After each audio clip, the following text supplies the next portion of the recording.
नमस्कार साथियों, स्वागत है आप सभी का हमारे Khurana study official YouTube channel पे। दोस्तों, लगातार हम एसटीसी और बीएड के अभ्यर्थियों से जुड़े हुए हैं। हर एक आने वाली सटीक सूचना और जो अपनी शिक्षण सामग्रियां हैं उनको भी हम इस यूट्यूब चैनल पे प्रोवाइड करवाते हैं। और जो अब हम बता रहे हैं ये आपकी वीएसटीसी और बीएड की डायरियों की बात है। तो आपको आज मैं विषय वस्तु विश्लेषण की बात करूँगा, कंटेंट एनालिसिस। ये जो आपको पीडीएफ मिलेंगी वो याद रखें आप लोगों के लिए चार्ज होगा। केवल सभी सब्जेक्ट की आपको पीडीएफ मिल जाएंगी, सभी डायरियों की पीडीएफ मिलेगी मात्र 99 रुपये में, है ना। कोई ज़्यादा चार्जेबल वाली बात नहीं है। 5 तारीख को 2021 में 5 अगस्त को हम इसको लॉन्च कर देंगे। कोई भी विद्यार्थी खरीद सकता है, किसी पे कोई प्रेशर वाली बात नहीं है। चलिए आज हम इस वीडियो की बात कर रहे हैं कि जो विद्यार्थी वीडियो से बनाना चाहता है वो वीडियो से बना सकता है। कंटेंट एनालिसिस आज की हमारी ये डायरी है डीएलएड फर्स्ट ईयर और सेकंड ईयर वाले विद्यार्थियों के लिए। तो कैसे बनाना है वो चीज़ आप लोग प्रारूप में देख लीजिए। सबसे पहले आपको लिखना है पुस्तक का नाम, कि जैसे मान के चलो सब्जेक्ट पुस्तक का नाम लिखा मैंने सामाजिक विज्ञान, विषय लिख दिया उसमें सामाजिक विज्ञान, कक्षा लिख दिया मैंने 8वीं। और लेखकों के नाम आपको लिखना है कि राजस्थान राज्य पाठ्य पुस्तक मंडल जयपुर के लेखक गण समूहगण। संस्करण वर्ष का नाम लिखना है आपको 2020, 2021 या फिर 2019, कोई भी लिख सकते हैं। पुस्तक का मूल्य आपको लिखना होगा, निःशुल्क है, सरकारी की बुक है इसलिए। पृष्ठों की संख्या आपको लिखनी होगी, जैसे मान के चलो 233 मैंने लिख दिया। और 8वें पॉइंट में आपको लिखना है ये पुस्तक की विशेषताएं हम आपको बता रहे हैं। फिलहाल में पुस्तक के जो मेन पॉइंट है, मेन टॉपिक है, उन चीज़ों के बारे में बताएंगे।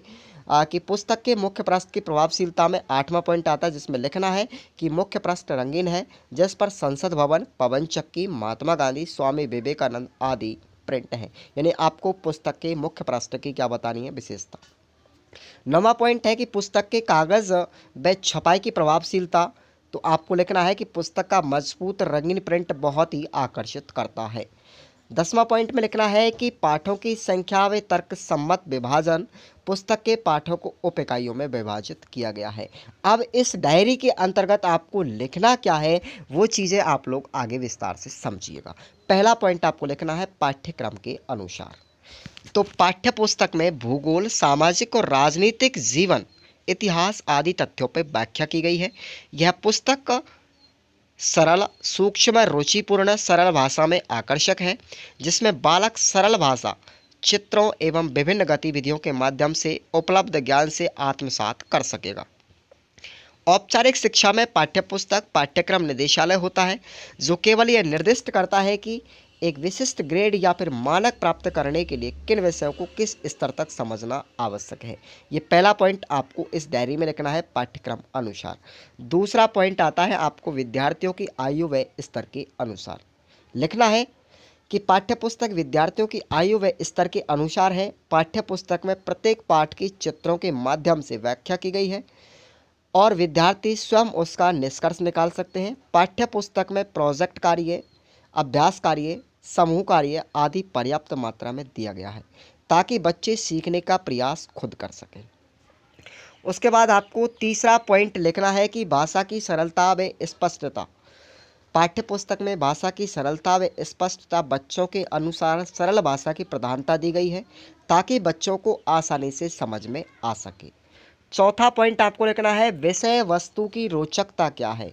तो देखिएगा, विषय वस्तु में रोचकता प्रदान करने के लिए प्रत्येक पाठ में संबंधित चित्रों के द्वारा दर्शाया गया है, ताकि बच्चों में पढ़ने के लिए प्रति उत्सुकता पैदा होती है। पाठ्यपुस्तक में भूगोल, सामाजिक और राजनीतिक जीवन, इतिहास के बारे में सभी जानकारियाँ प्रस्तुत करती है।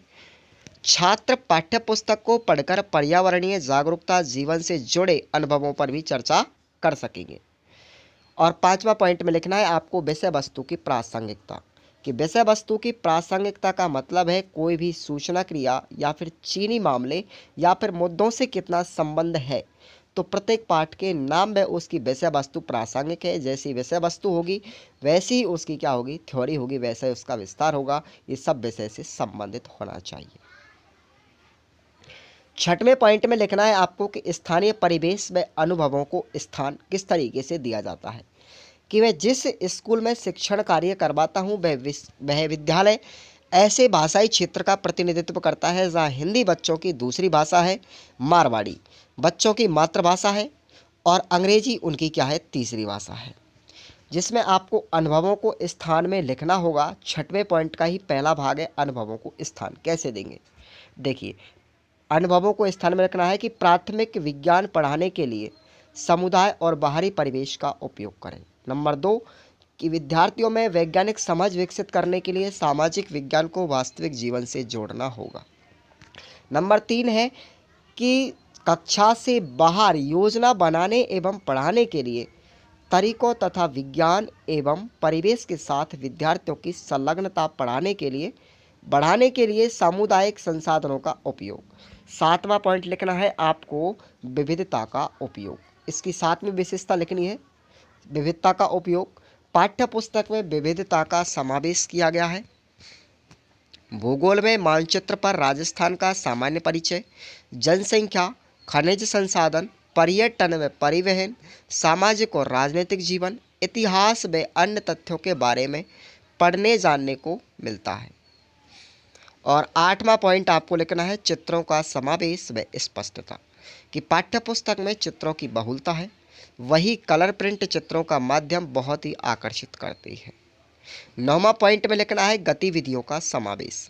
पाठ्यपुस्तक में प्रत्येक गतिविधियां देखने को व पढ़ने को मिल जाती हैं और प्रत्येक पाठ में प्रोजेक्ट कार्य, अभ्यास कार्य, समूह कार्य भी पर्याप्त मात्रा में दिया गया है। 10वां पॉइंट आपको लिखना है कि सतत एवं व्यापक मूल्यांकन। पुस्तक में शुरुआत से लेकर के अंतिम पाठ तक एक क्रमबद्ध तरीके से समावेश है ताकि पालकों का निरंतर व व्यापक रूप से मूल्यांकन भी हो सके। और अंतिम 11वां पॉइंट आपको लिखना है, पाठ्य पुस्तक के प्रश्नों की उपयुक्तता।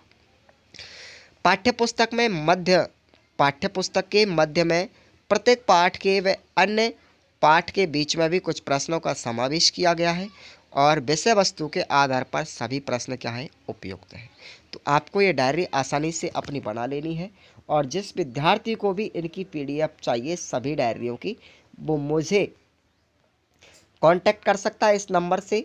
और आपको याद रखें, प्रथम वर्ष में आपको 12 डायरियाँ बनानी है और द्वितीय वर्ष में आपको 14 डायरियाँ बनानी है। दैनिक पाठ योजना की डायरी में आपको फर्स्ट ईयर में 24 लेसन बनाने होंगे और सेकेंड ईयर BSTC की दैनिक पाठ योजना में आपको 30 लेसन बनाने होंगे। याद रखें, आपको सब्जेक्ट अच्छी तरीके से याद रखना है। समालोचना की पर्यावरण सब्जेक्ट जो होती है आपकी कला शिक्षा होती है, ये फर्स्ट ईयर में होती है, लेकिन कला शिक्षा सेकेंड ईयर वाले विद्यार्थियों से हट जाएगी और संस्कृत जुड़ जाएगी। और पर्यावरण की जो सब्जेक्ट है आपकी 2 विषयों में विभाजित हो जाएगी, पहले सामाजिक विज्ञान और दूसरी विज्ञान। तो ये डायरिया आपको कंफर्म आपको प्रोवाइड करवा देंगे। सभी विद्यार्थी थोड़ा इंतज़ार करिएगा, आपकी समय की बचत भी होगी। आपको स्पष्ट और सुलेखन सहित सटीक भाषा में सभी डायरी आपको मिल जाएंगी। धन्यवाद दोस्तों। सभी लाइक कर ले वीडियो को, दोस्तों में भी शेयर कर दीजिए इस YouTube लिंक को आप लोग, ताकि अन्य बच्चों के लिए भी कुछ हेल्प हो सके। हम आने वाली हर लेटेस्ट अपडेट सबसे पहले देते हैं। धन्यवाद।